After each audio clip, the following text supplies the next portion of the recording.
Developing at this hour, a police officer is injured and a suspect dead after a shooting in northeast Philadelphia. Good afternoon, everyone. I'm Pat Shiraki. Yuki is off this noon, all but for fractions of an inch. The police commissioner says this officer is lucky to be alive this noon. Eyewitness News reporter Walt Hunter is live for us at police headquarters with the latest. One lucky officer, Walt. Pat, as close calls go, it just doesn't get any closer. Officer Steve Karpowski, police say, getting out of his police van when he spotted a man with a gun at Tarsdale and McGee. He said to that suspect, quote, "Let me see your hands." Instead, police say the suspect opened fire, spraying as many as half a dozen bullets, perhaps more. One of those bullets skimming along the side of Officer Karpowski's head. He only needed a couple of stitches. He's home with his family and his newborn 3-week-old. And right now, police are still piecing together more on this violent incident that fortunately ended without the officer being seriously hurt.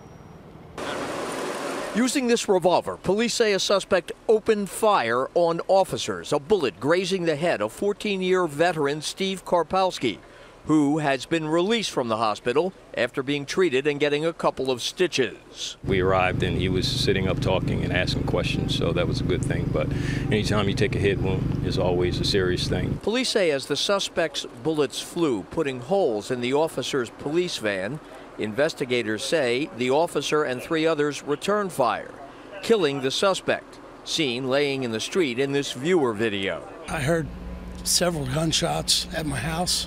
Sounded like 9 to 12 to 14, I'm not even sure.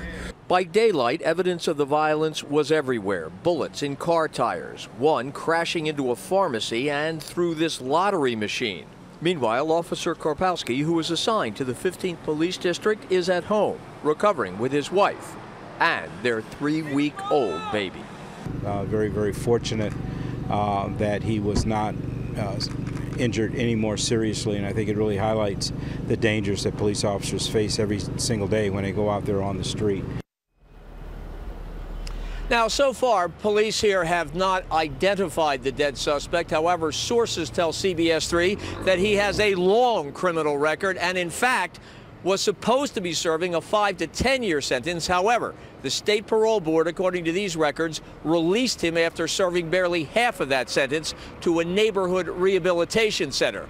We'll have much more on the dead suspect's background, the incident, and the details of this very close call when we join you later. A police press conference expected within the next few hours. Live at police headquarters, Walt Hunter, CBS 3 Eyewitness News.